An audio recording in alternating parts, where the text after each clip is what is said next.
Les habitants de Libreville ont connu plusieurs délestages le week-end écoulé. Le ministre de l'Énergie et des Ressources hydrauliques, Désiré Guédon, s'est rendu à la centrale thermique d'Alenakeri pour s'enquérir la situation. Dans la délégation ministérielle, Biwaoumi Kalam et Chrislin Maïnda.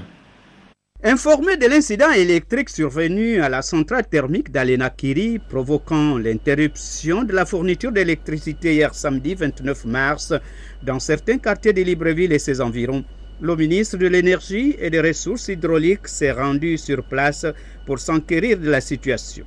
Sur les lieux, l'attendaient les directeurs généraux de la SEJ et de la Société de patrimoine du service public, de l'eau potable, de l'énergie électrique et de l'assainissement, pour lui expliquer les causes de cet incident.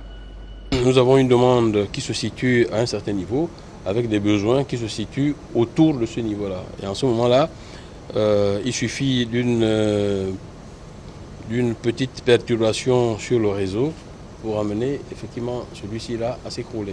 Et c'est ce qui s'est passé. Au niveau de Télémania, ce qui s'est passé effectivement, c'est bien cela.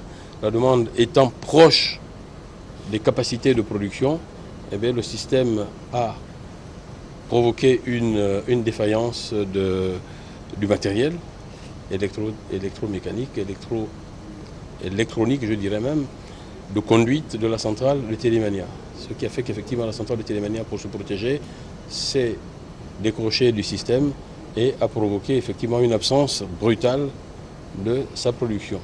Le ministre rassure les usagers de Libreville que l'incident a été remédié. C'est un événement technique qui est survenu dans la nuit. L'incident a été réparé, donc les choses sont rentrées dans l'ordre, comme convenu, comme arrêté. La production d'énergie en quantité et en qualité va reprendre dès maintenant ou dès ce soir.